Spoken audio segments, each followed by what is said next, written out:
The catch-up boy. No, I got 4 watches for chains. That is 'cause cousin music. Tat back in Chicago flexing ice. Threatening to body anyone who plays with him. You let the family cook. We just Chicago, man. L.A. is from Chirac. I'm in Los Angeles. Keef won't go back. His last cousin who came back to Chicago got smoked on the sidewalk. 10 bullets. No music arrests. Keef went crazy. But years later, a lyric from King Von changed everything. My homie think I killed his cousin? Well, let's get into it. Tao comes home. In late February 2026, a short clip hit Instagram and ripped through every drill page on the internet within hours. The man on camera was Tato, real name Darren Rose, Chief Keef's cousin and a longtime member of Glow Gang. He was standing in what appeared to be a Southside Chicago neighborhood, wearing streetwear, adjusting his hat on camera, and showing off what he had on his person. The catch-up boy. No, I got 4 watches for chains. For watches, multiple chains. At least, for luxury timepieces, music, and heavy jewelry visible on camera. The full quote that spread across every repost was, I got 4 watches for chains, play me, you're on die. And in some versions floating around, Tadao added a line aimed directly at 600, a rival gangster, disciples, affiliated set tied to a block, and figures like Lil Durk. Anybody from 6, I'm back, now I might come through, not I'll be in town. I'm back, present tense, feet on the ground, jewelry out, and a death threat attached. The clip exploded across Instagram reels on pages like my Mixtape, Daily Hip Hop on Demand, Squid Ape TV, and Poetic Flacco News. It hit Facebook Music through Plug Sounds and spread on X through my Mixtape highlights and user reposts. Thousands of views, thousands of likes, thousands of music of shares, all within hours of hitting the timeline. Tato had been spending most of his time in L.A. with Keef and Glow Gang affiliates. And while he had visited Chicago periodically, this clip framed it as an official return, a reassertion of presence on blocks that have Glow Gang blood soaked into the concrete. Music. But that first clip was only the appetizer. A second, longer video surfaced, and this one left zero room for interpretation. Tato and his people were on camera, hyped up, talking directly into the lens about what Glow Gang is about to do now that they are back on Chicago soil after a decade-long absence. You late. Tell the man to perform in a rain been like, what? 10 years. 10 years. That is the number being thrown around. Over a decade since Chief Keef packed up and left Chicago. Over a decade since the streets took blood money. Over a decade since Glow Gang operated primarily from the West Coast. And now Tato is standing on Southside pavement telling the world the wait is over. We gonna pop out, huh? Get it on grade. Fin pop music. Out is not casual talk in this context. This is a direct affiliate of Chief Keef standing in a city that has killed multiple members of his crew, music, announcing on camera that the crew is about to get active. The drill community heard every syllable, and Tato was just getting warmed up. Put the guns down, but keep on y'all folk, pushing peaceful, but F we pushing heat. Your play your ass late. That line draws a clear border. Everybody music, else can push peaceful. Glow Gang is pushing heat, and if you play with them, you are late, meaning it is already over for you. Music. Before you even realize what happened. This is not coded. This is a direct film declaration of readiness on camera geo. Music. Tagged to a city where half his friends are buried. Get put in that suitcase and post no grave. They're gonna find your bodies in other states. Put in that suitcase. Find your bodies in other states. That is the kind of talk that makes news when something actually pops off. Supporters in the comment sections ate it up. One fan wrote, folk probably got suitcases on standby like it was a punchline and not a threat. But in a city averaging music, over 600 homicides a year, the words land different depending on which side of the conversation you are standing on. Put your car, get your ass dropped off, fold your up like this, folk, and put your find your ass. No, stop playing. He said it again. Fold you up, music, put you in the suitcase, get you dropped off. This is not metaphor anymore. This is a man on camera in one of music. The most dangerous cities in America, repeating the same threat twice to make sure nobody misunderstands it. Music. And then he tied it all together with a name that started everything. Y'all know Chicago. You know that we're going to rock this. We still out here some Glory Boy Glow Gang Chief Keef's music foundation, the crew that built drill music from the ground up. Tato is not just out here for himself. He is flying Keef's flag music in the same neighborhoods where Glow Gang members have been shot, ambushed, and buried. The reactions were split. Glow Gang fans compared the music to old Chief Keef energy, calling it a return to form. Skeptics called it reckless theater. Critics went harder. Comments like he'd get took by anyone in the city playing crazy. Did not mince words. Others brought up the Key and Peele comparisons. The jewelry music being fake. The suitcase talk being all cap. But underneath the jokes and the hype, one comparison kept surfacing in every single comment, music section, on every single platform. And it was the one comparison that should scare Tato the most. The last time a Chief Keef cousin came back to Chicago showing off money and success, he did not make it through the night. His name was Blood, Money, and his story is the reason Keef left the city music and never came back. Blood Money's last trip. Keith Cart, Chief Keef, came out of Parkway Gardens on Chicago's South Side and built drill music into a global genre. Tracks like I Don't Like and Love Sosa in 2012 made him one of the most recognized rappers on the planet before he could legally buy music a drink.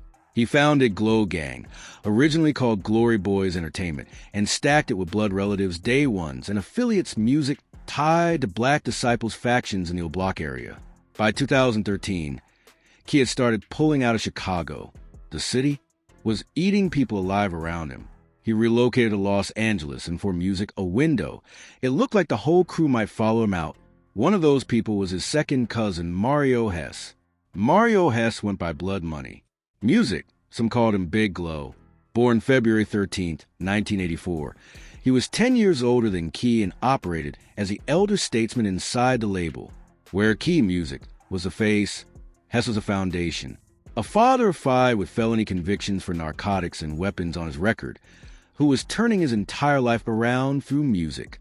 He appeared on the Glow Gang mixtape Music, Drug Wars in 2013, collaborated with Keef on Rehab, a track that would pull in over 13 million views, and was mentoring younger artists in the music crew.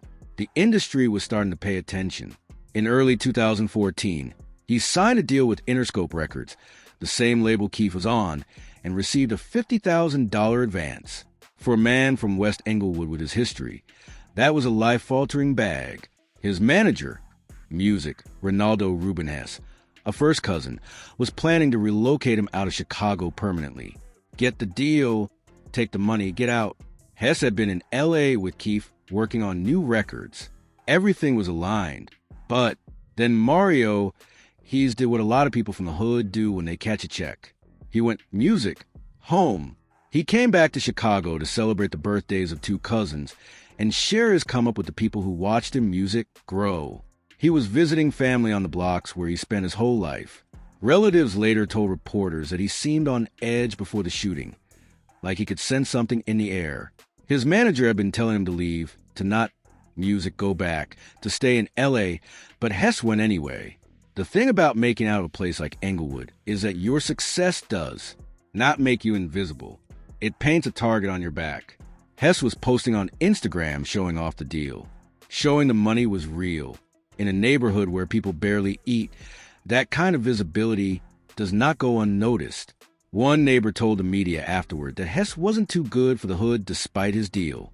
And that single quote tells you everything about how certain people around him viewed his come-up. The jealousy was real. The beefs were real.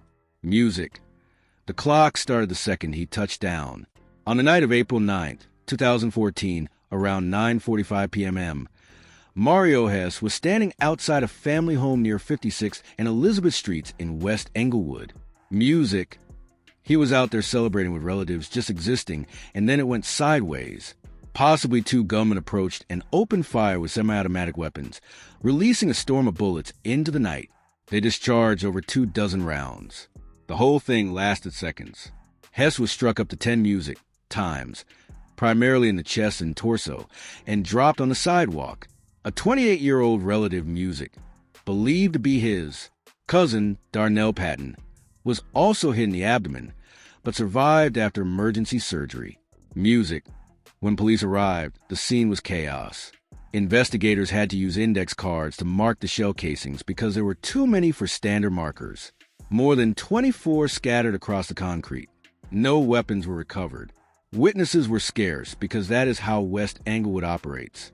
The no-snitch music. Code runs deep in the gutters on those blocks. Hess was transported to John H. Stroger Jr. Hospital in Music, pronounced dead shortly after. He was 30 years old, a father 5, weeks away from leaving Chicago for good. And now Music was a body on a slab. Police opened an investigation and looked into rap feuds as a potential motive given the tangled web of rivalries in Chicago's drill scene.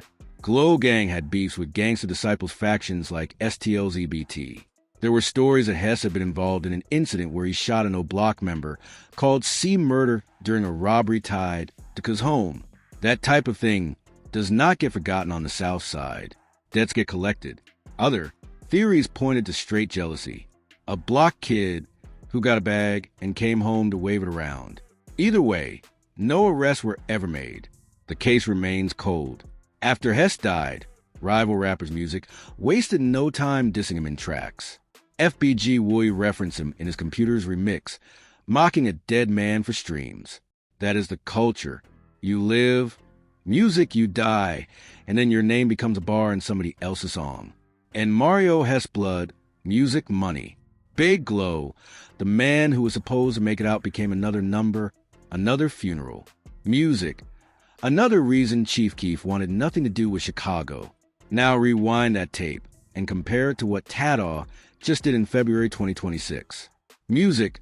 Blood Money came back to Chicago with a record deal and a $50,000 advance. Music and got ambushed. Tad just came back to Chicago with 4 watches and 4 chains, calling out 600 by name and talking about putting people in suitcases. The parallels are screaming at you. The only question is whether the ending writes itself the same way. The exile and the graveyard. The news of Blood Money's murder hit Chief Keef like a collision with concrete. This was not a distant affiliate. This was his second cousin, his blood, a man he personally brought into the music business. Personally took to L.A., personally gave away out of the trenches, and the streets consumed music him anyway, because grandmother, Margaret Cart, later shared what Key had told Hess before the deal. He, Music, told his cousin, "We're not going to rob. We're not going to steal. I got a plan." And that was music to make music. That was a promise. Music was the exit. And it worked until Hess went back. Keef attended Blood Money's funeral under heavy police presence. Music, and then made a decision that defined the next decade of his life. He was done with Chicago. The murder was the second act of violence. Music targeting Keith's circle in just weeks. His manager's home had been shot up in March 2014. The message was clear. Music. If you are connected to Chief Keef in Chicago, you are a walking target. In a Billboard interview in August 2015, Key described Music, the loss, as a big lesson, the kind written in blood with no second music chances. By June 2014, Key was evicted from a Highland Park home, which accelerated his full transition to L.A. But this was not just geography. Keef was cutting the cord with an entire city he believed would kill him if he stayed. He called Chicago the city of hella haters, echoing Kanye West, and started building from scratch on the West Coast. He got into art collecting pieces by Bill the Butcher Music, focused on his children, and built a net worth estimated at $10 million through Music and Glow Gang ventures. The transformation was slow, but real. In interviews, Key was clear about why he left. "You let the family cook. Chicago man is from Shack, Los Angeles. Drew a hard line. His people are there. He is here. Period." And then he doubled down. "Maybe chilling in Iraq. Man, I'm chilling, man. I got a chefin' in L.A. They come do what I want them to do. Whatever I say they be. I don't feel them. That is not a man who misses home." Music.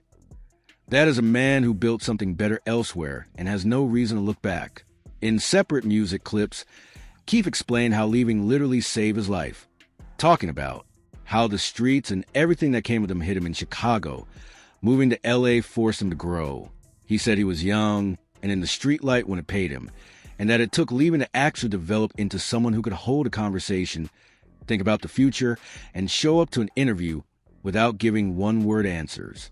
Music. In that Billboard 2015 feature for Bang 3, Keef credited LA for removing him from all the unnecessary trouble, and Music said the relocation improved him. In multiple clips compiled on YouTube, he stated Music that leaving Chicago prevented him from ending up dead or locked up. No ambiguity. Chicago was death and LA was life. People around him saw it the same way. __ too, though. Yeah, I think it's with Chief Keef. I think it's just like _ was trying to make him do something that he didn't want to do. Pressure from the streets to stay, Music to pay to play the politics. But Keith was not biting, like pay for somebody. And they Music was saying he got all this money, but like, yeah, I feel Chief Keef though Music. He probably got out and never looked back. He left and did not look back. And the proof that he made the right call is written in obituaries. Yeah, and you see what happens to the ones that didn't leave now, they still getting caught up like Smoke or Dead. They got his ass all the way over there. Music. The guys who stayed kept getting caught up, kept getting buried, kept getting locked away. Every single loss validated because Decision Music. From 2000 away, and the city did not let him leave quietly. Officials created an informal ban on Keef performing music in Chicago, labeling him a violence promoter. In 2015, Keef tried to do a hologram benefit concert. He was not even going to be physically present in Music, and Mayor Rahm Emanuel's office shut it down, citing public safety. A man tried to perform as a projection from another state, Music, and the government said no. Police scrutiny, outstanding warrants, including child support cases, Music, and constant threats kept him away for over a decade. Affiliates like 600 Breezy praised Keef for being smart enough to never Music look back, going back to the August 2012 Fader cover story. While he was still on house arrest, the seeds Music of discontent were already planted. Keef talked about the dangers of fame and violence consuming his world. In a Chicago Tribune exclusive from April 2012, a 16-year-old Keef told reporters, Chicago had too much violence and Music too much hatred. He was a teenager diagnosing a problem that would kill his cousin 2 years later. And in his May 2024 Grammy, calm interview ahead of Almighty So, Music, Keef said he was better now than I ever was, crediting maturity that came from distance. That same year, he performed at the Lyrical Lemonade Summer Smash Music in June 2024, his first Chicago show in 12 years. An entire generation of drill artists had risen, and Music fallen in that gap. And in his October 2024 Zane Lowe Apple Music interview, he broke down how the streets hit him and how he evolved from a kid giving one-word interview answers to a man with emotional range and perspective. He dedicated music projects to Blood Money. He changed his profile picture to Hess's image on his birthday. Year after year, he featured Hess on posthumous tracks. He listed him in a TikTok among the people the music streets took. Every name represents a reason Keef stayed gone, but Blood Money was not the only one. Music, not even close. Lost a lot of friends of violence. Son. Mention some of the names. Let's give them a space right now that you've lost violence. When Keef sat down for that interview and got asked to name the people he lost, he did not hesitate. My cousin, my brother, Cap, couple Marvin, OD, Y White Platoon. Each name came out like a shell casing Music, hitting the floor. No pause, no reflection, just a list. Because the list is that long. Kia, Lil Mo, there's a lot of guys. Did you just feel that loss of your friends? It's been felt. It's been felt. Music. 3 words that carry more weight than any drill bar he ever wrote. And when they asked what he did with those feelings, the answer said everything. Music. What did you do with those feelings? Take them and say, here, you want me to laugh this out? He did not process it. He packed it up and kept moving. Because in his world, there is no time to grieve properly. Music. The next funeral is always right around the corner. Before Keef ever made a track, Music, there was O.D. Perry. Born around 1991, a black Disciples member from Parkway Gardens. Perry was not a rapper. He was a street figure. In August 2011, he was ambushed and shot multiple times near 64th Music and Martin Luther King Drive by alleged rivals from the Tooka Gang. He died on the pavement, and the neighborhood renamed the Music Block. Parkway Gardens became O Block in his honor. Keef was 16. He referenced Music, Perry in tracks like 3 Huna and channeled that death into the raw anger that defined early drill. No arrests were Music made. Then on January 2nd, 2013, Keith's stepbrother was shot dead in Chicago at 19. Some sources identify him as Ulysses' gender.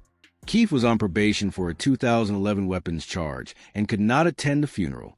He watched it through FaceTime, staring at a music screen while they lowered his brother into the ground. He called this one of the losses that hit hard and pointed to it as an early signal that Chicago was going to keep taking from him.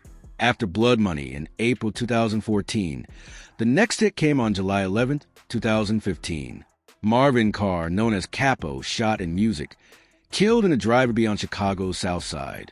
Born April 22, 1993. Capo Music was core Glow Gang, appearing on mixed apps like Back from the Dead 2 and known for tracks like Swag School. Music. He was shot in the hip and back in South Shore. Bystanders tried to help. Videos circulated online, but he died at Advocate Music, Christ Medical Center at 22 years old, and the tragedy multiplied. Getaway car struck and killed 13-month-old Dylan Harris, a baby in a stroller who had nothing to do with any of it, a rapper and a baby in the same Music incident. 2 suspects were arrested. Keef tried to organize a hologram benefit for Capo, which police shut down. The city would not even let him mourn through a projection on a screen. 2 months later, September Music 2015, Marches Tan, known as Wolf the Boss, found dead. Tan ran the Chief Keef Glow Shop marijuana dispensary Music in Compton, California. He met Keef through Blood Money and was embedded in the crew. Tan and another man were found dead, Music, inside the shop in a suspected robbery turned shooting. He was 24. This one hit different because it did not happen in Chicago. It happened in California, in a business carrying Kuz's name. The violence had followed them across state Music lines. Then on June 19, 2020, Kentre Young Trey Savage was shot and killed while driving in South Chicago. Born July 4, 1993, Trey Savage was a founding Glow Gang member featured on Back from the Dead. Known for Faces, he had survived previous shootings, but this time, Music. The bullets caught him in the neck and shoulder. He crashed into parked cars. He was 26, a father, case unsolved. Keef posted tributes, calling him brother. Beyond those, Key referenced Music, names like White Tone and OD, people whose deaths did not make headlines but carved the same holes. Lil Steve died from gun violence by 2014. James J-Mo Johnson, a Glow Gang affiliate, was killed in a 2015 shooting. Fredo Santana, Keef's cousin and collaborator, died in 2018 from a seizure caused by lean addiction, its own form of street violence, wearing a different mask. Over 30 drill rappers have died Music violently since 2012, and Kuz's circle has been hit harder than most. People call it a survival paradox. The only reason Keef is breathing is because Music, he ran and never stopped running, and that is the context sitting underneath the viral clip. Every watch on his wrist, every chain around his neck, every thread about suitcases and out-of-state body drops, all of it Music, is happening in a city that already has Glow Gang blood on its books. But what makes this story even more twisted is what came out years after Music Blood Money's funeral. Because the rumors about who actually killed him did not point at outside ops. They pointed Music at people who were supposed to be family. The back door. For years, Blood Money's murder was just another unsolved case in a city drowning in unsolved cases. No arrests, no suspects, no closure. The family Music grieved. Keef left. Chicago kept spinning. But starting in 2022, a set of allegations emerged from the drill community that blew the entire narrative wide open, and the finger was pointed at the last people Music. Anyone expected? O-Block affiliate J Hood claimed publicly in 2022 that the people behind Blood Money's death were not random rivals from an enemy set. According to J Hood, The shooters were Troy Blee and Devon King Vaughn Bennett, two of O'Block's Music's most notorious members. His exact words were that Troy and Vaughn killed that dude no matter what. They was backing, backdoored in street. Language means betrayed, set up by someone on the inside, someone who was supposed to be neutral or even friendly. The implication was that Blood Money Music was not killed by an outside enemy. He was killed by people within the broader network of alliances that Keef was connected Music to. And here is why that landed like a grenade. King Vaughn and Chief Keef were once cool. Music. They were seen together in a 2019 studio session, working on music, looking like they were on the same side. Both came from O-Block adjacent circles. But if J Hood's claims are accurate, then Van was involved in taking out K's blood relative while simultaneously maintaining a relationship with Keef. That is the textbook definition of A. Backdoor. Grinning in your face while there is blood on your hands from someone your friend loves. And Van Music may have hinted at it himself. In his track, Evil Twins, there's a line that fans dissected for years. My homie think I killed his cousin? Well, oh well, if my homie is Keef and Music, his cousin is Blood Money, then Vaughn was not hinting. He was confessing on wax with the casual indifference of someone who did not care if the world figured it out. Drill rappers have a documented history of self, snitching in lyrics, laying out the things they did in bars that prosecutors later use in courtrooms. Van's Music line fits that pattern exactly, and the drill community latched onto it. The rumors also connected to a possible Music motive. Blood Money had reportedly shot an O-Block member called C Murder during a robbery connected to K's home. If that is true, O-Block had a direct reason to want Hess dead, and the back door was not random betrayal, but calculated retaliation packaged as friendship. Van and Troy allegedly handled the hit. Their connection to Keef gave Music them access and proximity. Hess would not have been on high alert around people from his own cousin's extended music circle. That is what made a backdoor. The threat came from a direction you would never expect. Fast forward to February 2026, and these dormant rumors detonated. The catalyst was K's collaboration music with NBA YoungBoy. Here's where it gets messy. YoungBoy's affiliate, Lulu Tim, is the person who killed King Vaughn in November 2020. So when Keef linked Music up with YoungBoy, the O-Block camp called a betrayal. How could you work with people connected to your friend's death? But Glow Gang flipped that question in the other direction. How was Van our friend if he killed Blood Money? Keef made a move that spoke louder music than any verse. In February 2026, he changed his profile picture to a Music image of Blood Money right in the middle of the YoungBoy backlash. No caption, no statement. Music, just Blood Money's face staring back at everyone with an opinion. The message was unmistakable. Glow Gang affiliates went Music further. King Yella stated publicly, Vaughn backdoored Sosa's cousin. Maine, another Glow Gang member, declared, Glow Gang doesn't rock with O-Block anymore. Music. The lines were drawn in permanent ink. Then there is the Music. Keef released Avoid That Boy and Fans Music, immediately connected it to backdoor narrative. The lyrics include lines like, that's the same dude my cousin punched. Hope you pass away out of town like your bro. If that is aimed at Vaughn, Music, who was killed in Atlanta away from home, then Keef was doing exactly what drill rappers do, putting the beef on wax, making it permanent, and letting the streets decode it. Not everybody buys Music. The story, Blood Money's own family and Front Street associates have said the actual killer died in 2015, years before Van's rise. On social media, a based Music glory boy called the Vaughn connection a fake story and cited family statements. Another user, Amuna Gang O-Block, claimed it was Young Money behind the hit, not Vaughn. The Music, truth is, nobody outside the actual shooters knows with certainty. And in a city where cases stay cold for decades, certainty is something nobody can afford. But the allegations have fundamentally reshaped how the drill world views the relationships between these camps. And they have given Keef all the justification he needs to link with YoungBoy and cut O-Block off permanently.